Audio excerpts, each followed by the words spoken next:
I think it's starting now. Okay. Hey, everyone. Welcome to this week's virtual write-in. My name's Catherine. I'm the communications manager here at NaNoWriMo.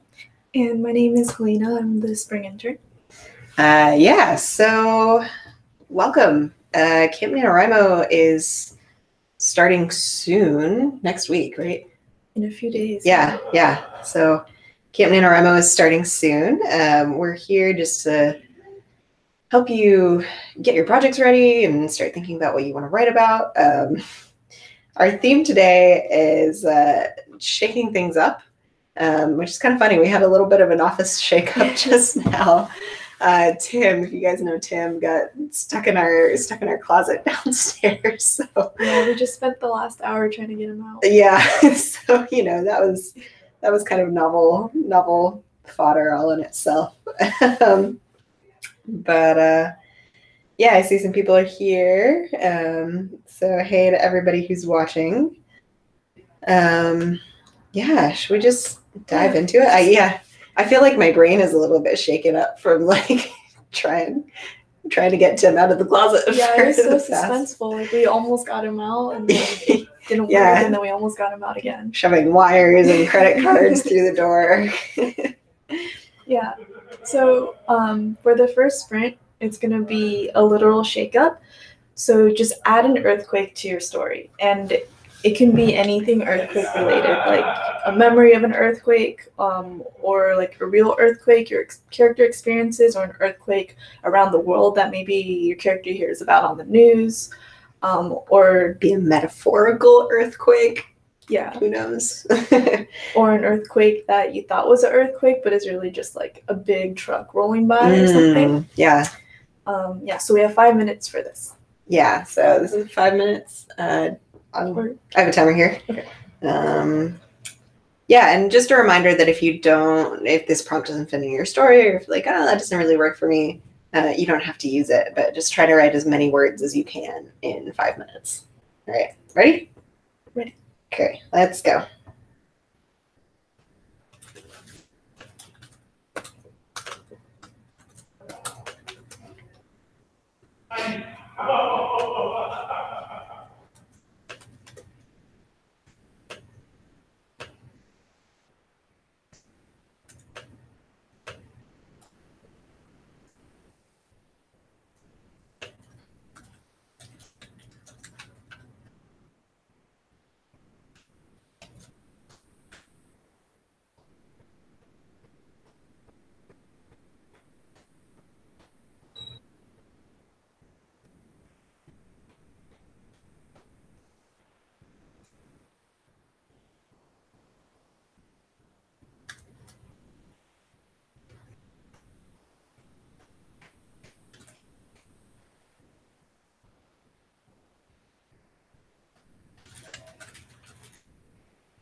We got about a minute left.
All right, time is up. Fingers up, pens down. Yeah, so let us know. Share in the chat if you use the prompt, maybe a sentence from whatever you were writing, or share how many words you just got in those 5 minutes. Yeah. Yeah. Did you end up using an earthquake in your writing?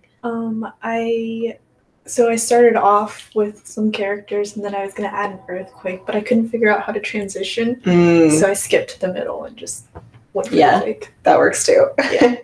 I didn't use the prompt, but that's okay. Let's see. Oh, somebody got 72 words. Nice. And there are people that are saying, like, only got 39 words or got 31, and that's horrible. But, like, those are 30 words that you didn't have 5 minutes ago. So that's a good thing. My thing is always, like, just sitting down and starting to write is so hard. Yeah, once you start writing and then you get that momentum. Yeah. Well, let's see. KR says, the ground rumbled. I lifted my head and looked toward the city. I could hear 100 cries miles away. Something monumental had happened. Wow. Athen239 says, graffiti artist sees which pieces are spared or destroyed by nature. She determines it's a rite of passage for art and worthiness if they survive. I love that. That's great. That's a totally different kind of earthquake. Great. Let's see. Allison Opson Clement says the quake when the worlds collided had basically leveled half the city. Problematically, the half was scattered throughout the entire geographic area. Huh. I want to know, like, is this like actual like planets colliding?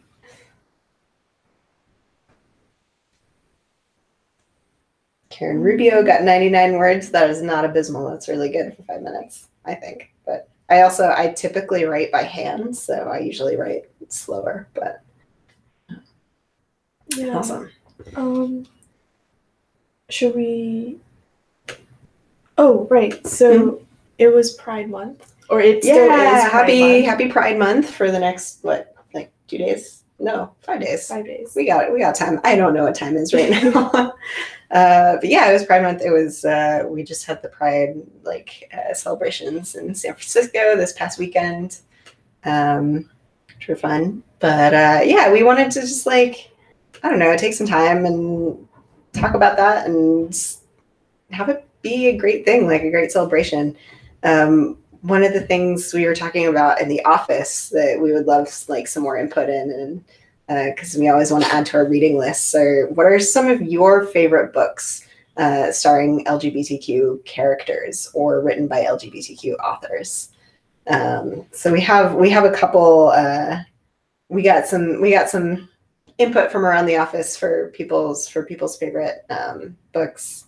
One of them was I'll Give You the Sun by Jandy Nelson, which I have not read, but people said it's fantastic. Oh. Yeah. Logan Edwards in the chat says, "Yay!" Throws rainbow confetti. I wish I could actually do that, and then just rainbow confetti would happen in real life. We kind of got a little bit of a rainbow. You got red. Yeah. We got red. We got green. Blue couch. I don't know. We can find things. Yeah. What's your favorite LGBTQ? The one I put down was Boy Meets Boy by David Levithan. That was probably like the first one that I picked up when I was in like middle school, and I was just like, oh, cool. I've never seen this done before. And it's just like a really cute YA romance. So that was fine. Is it about like boys in like middle school or like high school? It was it was like high school. It was like the typical like boy meets girl story, except like twist. They're both boys. That's cute. So, yeah. My favorite right now is The Song of Achilles, and it's like kind of that like bromance between Achilles and his companion Patroclus. Mm-hmm. That's great. Yeah. And it's from the point of view of Patroclus. Yeah. Oh, somebody else said that one in the chat too. People are saying Carry On by Rainbow Rowell. I have not read that one yet. I've read the first book. It's about a girl who writes fan fiction. So I haven't read Carry On yet, but that's on my list. Logan Edwards says they both die at the end. That's an interesting title. Yeah. I guess we know what happens at the end. Yeah. I feel like a lot of these are like being made into movies now too. Like Blue is the Warmest Color and Love, Simon.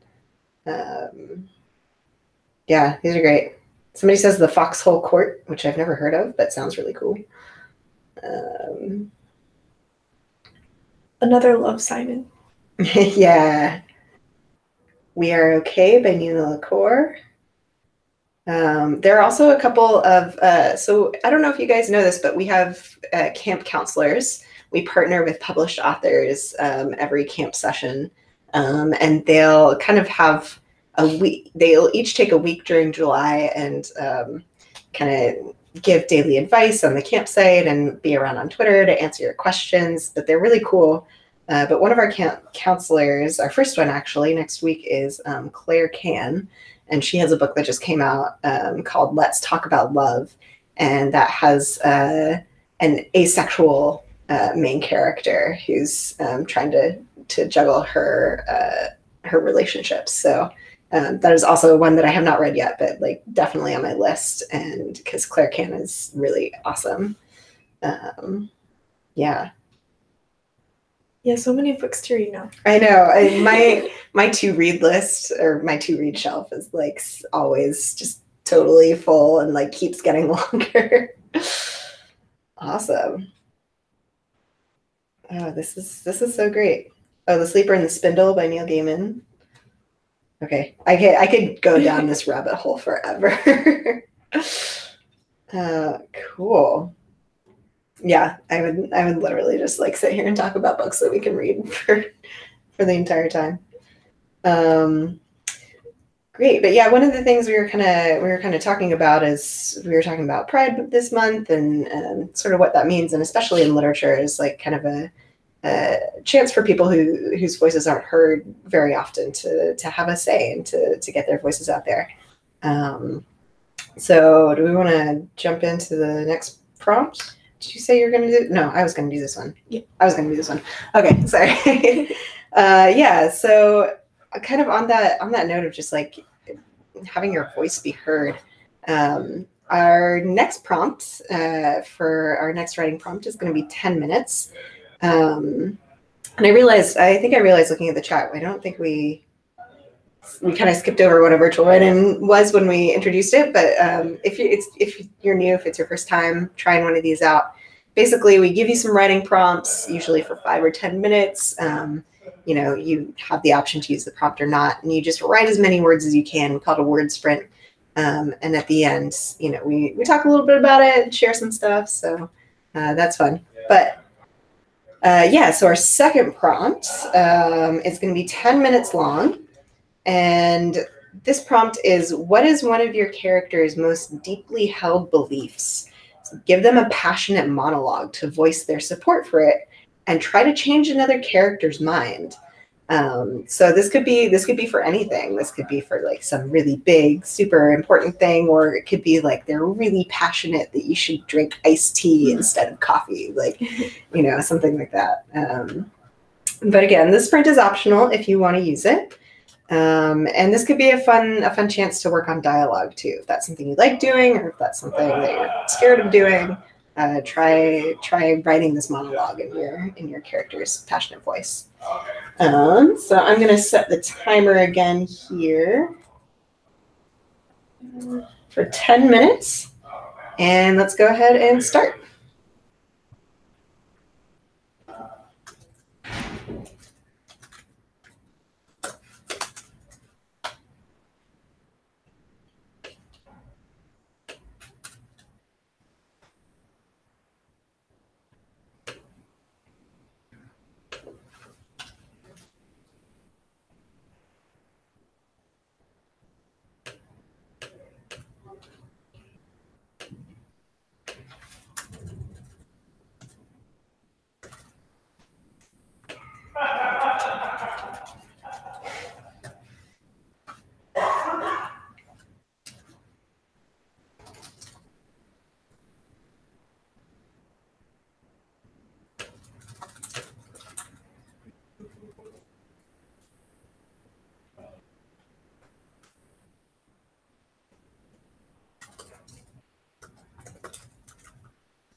About 2 minutes left.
Okay, time is up for that prompt.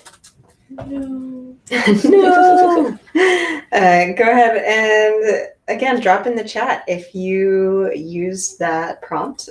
Share a sentence that you used, or tell us how many words you wrote. I was seeing a lot of people before they started writing were saying that this was like a perfect prompt for where they were in their novel. So I love that. And yeah, let us know how you used it. It took me a while to get into the flow of that one, but once I did, it worked really well. So it was kind of a meta, like me going on a rant about the thing that I wanted to write in my novel rather than my character going on a rant, but I think it still worked. How about you? Yeah. I actually didn't do this prompt. I did a different one. I kind of like did something similar, like, but rather than like going on a rant, it was like through action, just kind of. Cool. Yeah. Awesome. Let's see. Brilliant. Wonderful. Got 362 words. Oh, wow. Shirley Crow got 421 words. Nice. Lily McMullen got 275 words and said this was perfect for a future scene. That's great. I love that.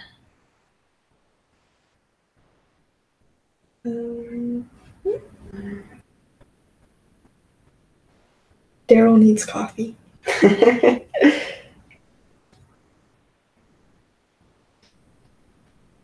Ellen N.M. Butke says, I didn't do much writing, had to get some research done about the Colorado Springs Police Department for your novel. Interesting. That's cool. Let's see. Yeah, Shirley Crow said, this really helped me decide on how one of my characters will let the others know something very important. That's great. Maria Knight says, if I want to think that my mother's cheesy potatoes are the best thing that has ever happened on earth, then I can. If I want to put them on a pedestal, then I can and I will. Yes, I love that. Die on that cheesy potato pedestal. I wish I could try them. Yeah, that sounds really good right now. Allison Opson Clement wrote 404 words, and they were having an open circle discussion about whether fae folk are people. I'm really interested in. I have a lot of fairies in the novel that I'm writing right now, so that's an interesting question.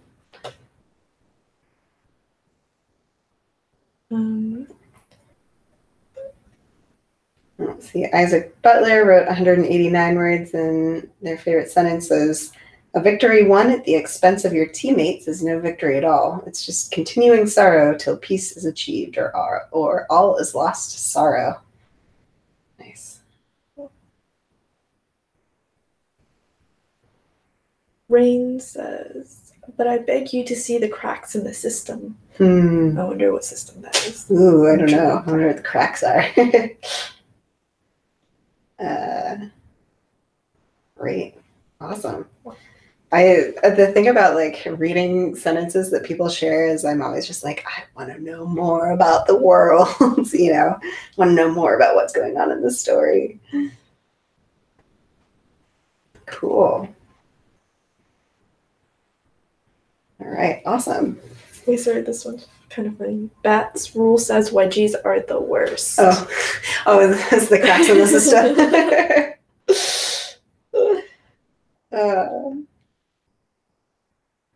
Ian says, the fact is we can do this your way or we can do this my way. He lowered his voice, and I guarantee that you will not like my way. All right, sounds kind of like a villain. Or just a very passionate person. Or a very passionate person. Depends on what you're earning. Awesome. These are great. Cool. So, yeah, one of the things that like always comes up for me when like you have two characters who are arguing or like really passionate about something or like trying to convince other people of stuff. It's just like, you know, one of the things that you need in like a novel is like characters who are different from one another. And diversity is a big thing. I think it's something that's like becoming much more common in publishing and literature and all sorts of things that you read. But there's definitely always more that can be done.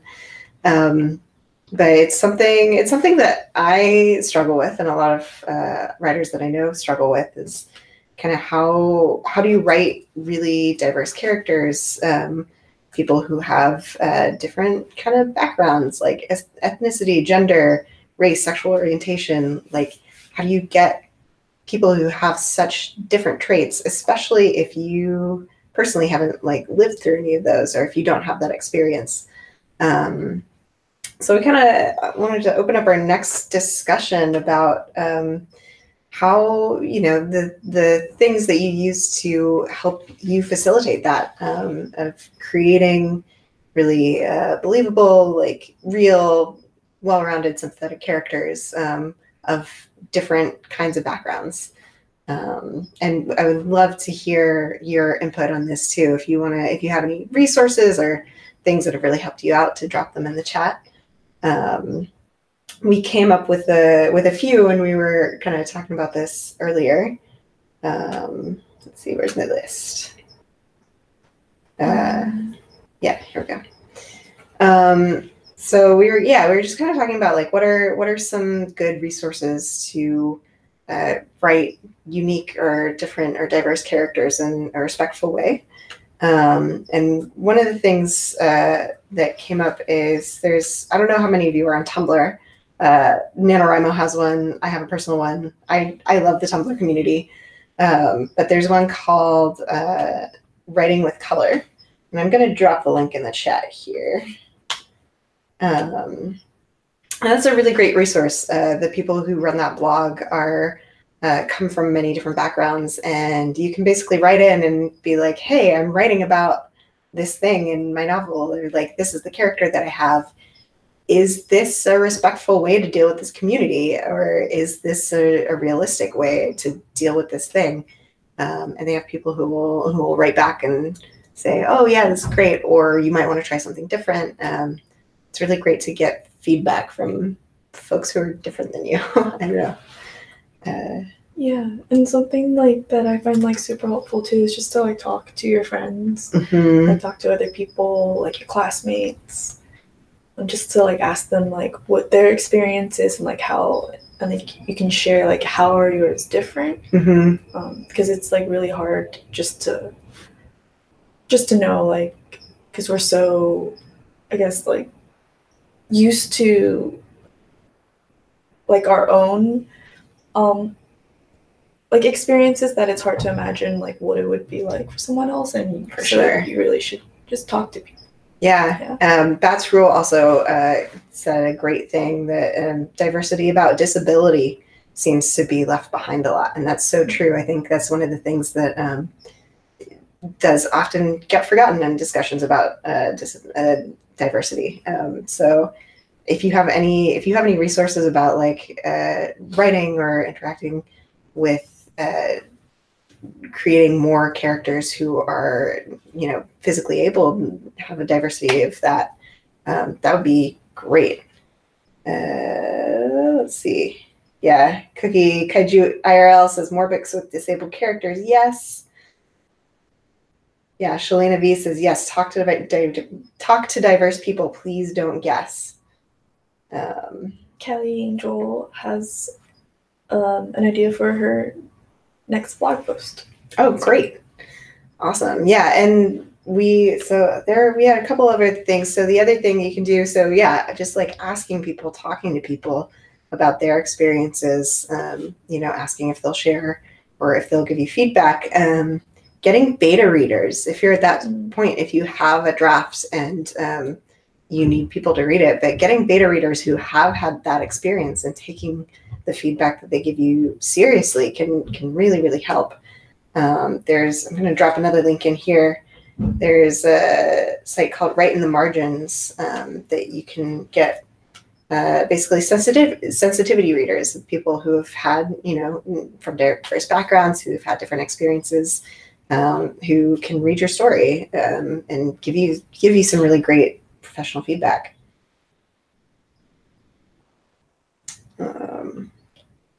Yeah, Faith Ivy says it's good to research to make sure you don't just stereotype the person. I think that's definitely a pitfall that can often happen, you know. So we taught, you know, a lot of writing advice is about making really like well-rounded characters, and I think that applies to any character, you know, that you create. Yeah. Another good thing to do is just to like read books by people with experience. But you also kind of have to be careful, like not to just read any book, because like those books could be guilty of like stereotyping. So right. You have to, I think, reading with a critical eye, right? You know. Yeah, and I'm gonna drop one more link in here, and I think Defenestration Nation asked if we could put the links in the comments after the stream, and I will definitely do that. I'll put them both in the video description and in the comments after the stream. So if you want to go back and find these links, they'll be here in this video. But the last link I'm going to drop in for right now is for an organization called We Need Diverse Books. And we've partnered with them in the past, but they're really great about they have a lot of diverse authors, and they just have like these great lists of books to read. So I know we were talking earlier about like kind of our favorite LGBTQ books. So they have a lot of that and like a lot of ethnically diverse books. And they just have a lot of really great resources and a lot of really great people on that team. So if you want to check out We Need Diverse Books, I also stuck that link in there. And again, if you guys have any that you have found that you would want to share with us, please feel free to drop them in the chat. You can drop them in the comments after the live video if you think of one later. We always love to see more of that. So let's see. Awesome. Do we have time for more comments or? Sorry, what? Oh, do we have more time for more comments, or should we? Oh yeah. I mean, if you have a comment, you should make it. Or if you want to read from people who are here. Yeah, we have a little bit of time left. Ellen Bootke says that they've been researching schizophrenia for over 5 months and is still learning. I think that's great. Yeah. I feel like, yeah, that's definitely one of those things where you can research forever and like still be learning. But yeah, I think that's great to like that really thorough research, and yeah. Awesome. Any last comments? Somebody, let's see, Rain Chamberlain dropped in a resource for people writing trans and gender diverse characters. So it's kind of like a dictionary. It's trans language. Cool. I'll have to check that out. Yeah, maybe we could put that in the. Yeah. If you drop any links into this chat, we'll try to put them in the comments as well when we update this after the video. But yeah, this is great. I love this. This is stuff like this also makes me excited to keep working on characters that are in my novel and try to keep pushing that forward. So yeah, cool. Thanks for all the links and for sure. Okay. And then so I guess we'll move on to sprint number 2. Yeah. Let's go on to the last word sprint now. Okay, so for this sprint, we're still working on characters, and so give your character an unexpected person or thing to tell their story to. For example, maybe your character is talking to a mouse. Like, how would their story change because of their audience? Why are they talking to a mouse? Maybe they're talking to a ghost. They're writing a letter to their future self, or maybe they're like talking to Blobby. Blobby. Yeah. So again, this one is going to be 10 minutes long. I'll set the timer here. All right. So yeah, have your character an unexpected person or thing they're telling their story to. 10 minutes. Let's start now.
About a minute 45 left.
All right. Time's up. Whew. All right. Yeah, finish up any last sentences, any last thoughts that you have. Yeah, again, if you use the prompt, go ahead. Even if you didn't, drop a sentence of what you just wrote. A favorite sentence, something you like in the chat, or tell us how many words you wrote in that last 10-minute sprint. What did you write about? I was honestly, I don't know. I've been feeling so scattered today. I've kind of just been continuing this sort of like stream of consciousness about what I'm going to write about my novel when July comes around. How about you? It's definitely a good thing to do. You like have to kind of like think out what your story is before you can write it. Mm-hmm. Yeah. I did not think about my story at all, so I'm kind of just like throwing random pieces in the wind. Mm-hmm. Yeah. Yeah. I say, one of these people says it's 6 a.m. where they are, which is crazy. Where is that? Yeah, where are you? I am curious, like geographically, where everybody is who's joining in the stream, but especially people who are up at 6 o'clock. Oh, Wow, good morning. I love living in Australia. Oh, Australia. Okay, cool. I love Ralph. How do you say his last name? Do you know? Ralph. Oh, Ralph Fiennes, I believe is how that's said. I think I don't know. I think it's like Rafe Fiennes, maybe is actually how it's said. Yeah, I'm not sure. I like read and watch a lot of British things, but I know that my pronunciation is not always the best. So, Shirley Crow got 458 words and let a character write a letter to herself. Oh, got another Australian. Cool. Rafe Fiennes, phonetically. There we go. Okay, thanks, Ari. Great. I was right.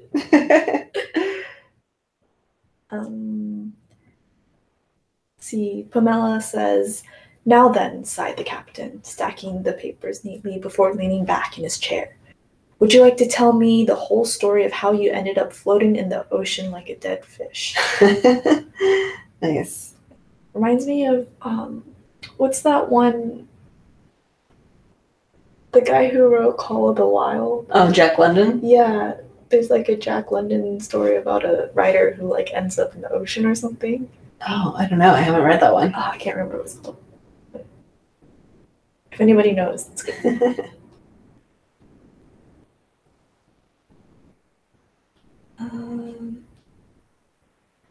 Well, we have people from Morocco, from Bruges.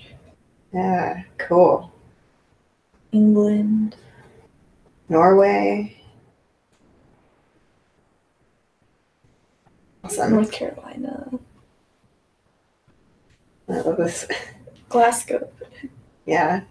Batsroll said, "Knowing Sean as well as I do, though, I know it's probably something that will make me laugh. Brett, it's an inanimate freaking object. You're an inanimate freaking object." I do talk to inanimate objects all the time. I do too. Especially in my car. Yeah. My car's name is Captain Jack Harkness, if any of you are Doctor Who fans. And that is because he usually gets me to where I need to go, but not always in the best way. Like, there's definitely some shenanigans that go on. There's some people from Texas, another Californian. Connecticut. I mean, it looked like somebody had a character questioning herself as their character telling something to a specific person. Oh, EAS Demers says, "Did you mean Jack London's Seawolf?" Yes. Yes. That is what I meant. Good catch. Great. Have you heard of it? Yes, I have heard of it. I used to be really obsessed with Jack London when I was younger. Mostly with Call of the Wild. Like, I had to think about wolves for a while. Wolves are great. Wolves are great. Cool. Some people from Missouri. Another Whovian out there. Yeah, go Mel. I'm really excited. Speaking of like new characters, I'm really excited for the new season of Doctor Who because it's the first female Doctor that they've ever had. It's going to be really great. Awesome. Yeah, I'm excited. Brilliant, wonderful. Wrote about two friends seeing each other for the first time in 30 years and catching up.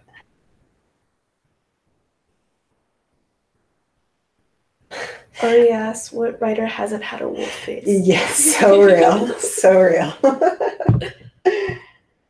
Awesome. Brilliant, wonderful asks, what's a wolf face? I don't know. It's just like being like a little bit obsessed with the thing. I feel like most people have had, I don't know, a lot of people I know have like horse phases too, and just like really into horses, or I don't know, stuff like that. Huskies. I was really into huskies. They're practically wolves. They're practically wolves. Yeah, I definitely, every time I see a husky or like a big fluffy dog, I'm like, ooh, dog. I miss dogs. We should get an office dog. We should get an office dog. Oh man, I'm 100% on board for that. Oh man. All right, cool. Well, thank you everyone for joining us for this virtual write-in. On this topsy-turvy Monday. We got Tim out of the closet, so that's great. Yeah, we will be doing these virtual write-ins every Monday at 1 p.m. Pacific, so whatever that is in your time zone, but same time, same place. All of the live events have been created on our YouTube channel, so if you want to get a notification whenever a virtual write-in is starting, go ahead and subscribe to our YouTube channel, and you'll get those notifications. We'll also be having some shorter, just like tip videos that we'll be putting up throughout the month of July. Just, like if you're going through and you're like, wow, I really need, something to help me get past writer's block, or I really want some tips about setting, like we'll be having some short videos about that through July as well. So yeah, I hope, and don't forget, if you haven't already, to go to the Camp NaNoWriMo website if you're writing this July, if you want a little bit of extra push to do that, to go ahead and create a camp project. And just a reminder, with camp, you can set your own goal, and you can set it for words, for hours, for pages, all sorts of things. So like if you're editing, if you're working on something a little bit different this summer, Camp NaNoWriMo is really great for that. Yeah. Did I miss anything? Are you signed up? I'm not signed up yet. Oh man, I need to follow my own advice. First thing we're gonna do after this video is sign up. Yeah, so that's what we're gonna do. You do it too. Sign up on Camp NaNoWriMo, subscribe to our YouTube. Yeah, and we will see you here next week. So great. Thanks everyone. Bye. Bye.